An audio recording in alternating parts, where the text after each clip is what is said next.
আমরা যেই থেকে গজল জগতে এসেছি আমরা চেষ্টা করেছি এই এই যে গান এই এই এই সব থেকে গজল জগৎটাকে একটু অন্যদিকে নিয়ে যাওয়ার চেষ্টা করেছি। আপনাদের দোয়া ভালোবাসা অনেকটা সাকসেস হতে পেরেছি। এখন দক্ষিণ 24 পরগনায় 75% শিল্পী আমার মনে হয় আমাদেরকে আমাদের মতো এই সুরকে আস্তে আস্তে চেঞ্জ করে তৈরি করা সুর, কোনো গজলের সুর বাংলাদেশি সুর বা পাকিস্তানি এইসব সুরকে ফলো করে এখন গজল গাওয়া হয়। আল্লাহর কাছে লাখ লাখ শুকরিয়া যে আমাদের যে এইভাবে জায়গা করিয়েছে, আমরা অনেকটা চেঞ্জ করতে পেরেছি।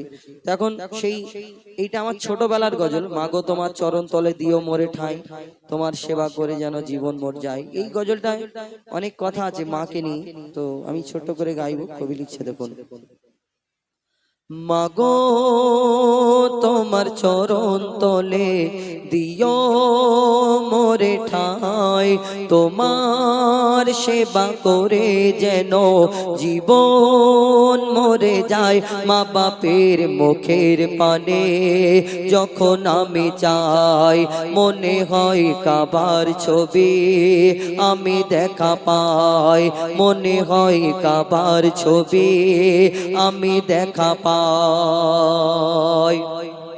এই দুনিয়াতে আমরা অনেক মানুষ মনে করি বিয়ের পরে, আমি শেষটাই তুলে ধরি, আমরা অনেক জনা মনে করি বিয়ে যখন হয়ে যায় নতুন নতুন আমাদের বউরা কত ভালোবাসে না, 6 মাস পর্যন্ত কি ভালোবাসা, তারপরে আস্তে আস্তে যত পুরাতন হয় তত ভালোবাসা আস্তে আস্তে পুরাতন হয়, আর তত স্বামী আবার তেতো মতো হয়ে যায়।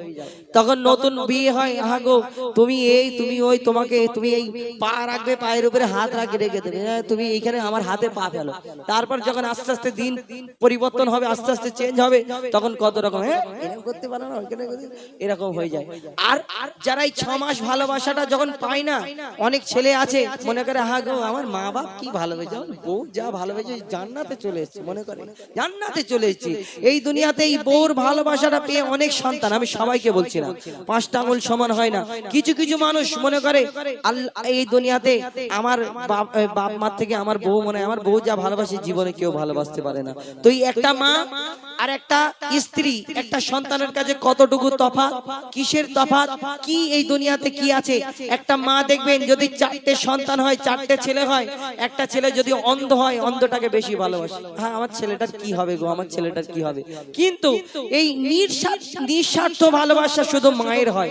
আর একটা স্ত্রী দেখবে না ওই বিয়ের পরে 3 হপ্তাহ বাজার হাট করা বন্ধ করে দাও, মানে বিয়ে করেছে খেটে খাওয়ার মুরদ নিয়ে কি করেছে, কিন্তু মা আল্লাহর কাছে দোয়া করবে, আগো আমার ছেলে আল্লাহ আমার ছেলের রুজি রোজগারে বরকত দাও, খাওয়া দাওয়া হয় না। এইটাই তো তফাৎ। কবি ছন্দের মাধ্যমে সেই সম্পর্কে লিখছে, দেখো তার স্বামীকে কতটা কিসের জন্য ভালোবাসে, কবি শেষ কথায় আরো কি লিখছে দেখুন। এই বলছি না প্রত্যেক স্ত্রী খারাপ, প্রত্যেকটা বউ খারাপ, এটা আমি বলছি না, যারা যারা করে তাদেরকে উদ্দেশ্য করে কবি লিখেছেন। কেন সব বউ যদি খারাপ হয় তাহলে কোনো সংসার টিকতো না, সেই বউগুলো তো পরে একদিন মা হবে এই দুনিয়াতে।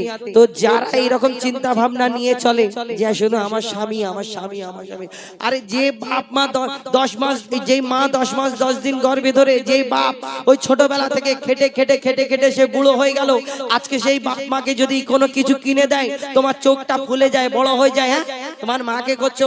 আর তোমার মাকে যদি তোমার ভাই যদি কিছু না কিনে দেয়, মারধর করে, তখন তো তোমার হ্যাঁ আমার ভাবিটা এসে এরকম করেছে। আর তোমার স্বামী যদি তোমার বাপ মাকে তার বাপ মাকে করে, আর তোমার মনে কষ্ট হয়, কষ্ট হয়। তুমি একদিন বাপ মা হবে, তুমি একদিন মা হবে, ওই দুনিয়াতে যেমন করবে তেমন পাবে। আমাদের নিজের চোখে, আমার মানে নিজের চোখে দেখা, একজন তার মাকে লাথি মেরেছিল, লাথি মেরে ওই সিঁড়ি থেকে ফেলে দিয়েছে, কিন্তু সেও একদিন এমন একটা দিন এসেছে, সেই বাসন এই থালা যে থালা করে ভাত দেয় তার ছেলে ফুটো করে ভাত দিয়েছিল, এর বদলা সেই দুনিয়াতে পেয়েছে। আমার নিজের চোখে দেখা, যে যেমন করবে সে তেমনই পাবে। কবি শেষ কথায় লিখছে দেখুন, স্বামী ভক্ত নারীরা আসলে তা নয়, টেকে যদি টাকা থাকে আদর পাওয়া যায়। শোনো শোনো মা বোনেরা, স্বামী তোমার সব, স্বামীর সেবা না করিলে কি দেবে জবাব। বলেছেন নবীজি মোর করো গো স্বামীর কদর, বলেছেন নবীজি মোর করো গো স্বামীর কদর।